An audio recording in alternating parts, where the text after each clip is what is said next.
Yeah, Julie, it's interesting because this was something that a lot of sort of labor law experts and employees themselves, unions, were concerned was happening when someone would use marijuana off the job and it would stay in their system for a long time afterwards. So even if they showed up to work not at all impaired and had a drug test taken, it would show up on that drug test, and then the company could legally factor that in to deciding to fire them. Or if they were doing a drug test as part of an interview process, decide not to hire them.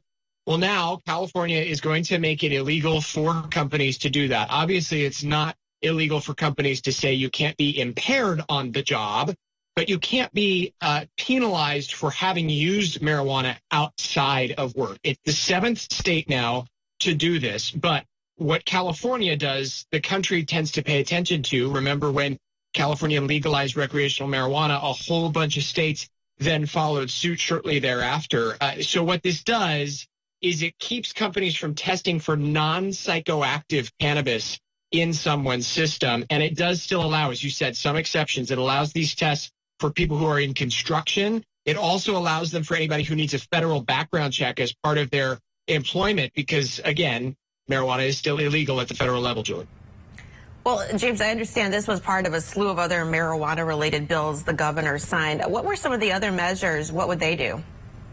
Yeah, some of these other bills include ones that will actually wipe out and seal someone's past marijuana conviction. I should say seal that past marijuana conviction, not wipe it out. And that was important because a lot of people were worried about that sort of having a negative effect on them years and years down the road, even though it's now recreationally legal in this state. Also a bill that will help to sort of open up access to the legal cannabis industry here, because there's been a lot of concern that since legalization in 2016, the illegal trade has actually only expanded. And now as you have concerns about fentanyl-laced drugs, including some instances of fentanyl being found in marijuana, there's a lot of concern that people go to licensed, legitimate dispensaries and not to the black market. Also, another one that sort of preempts distribution locally. There are some cities and counties that have sort of cracked down on marijuana distribution, Julie, and this bill preempts that so that the state has precedent there.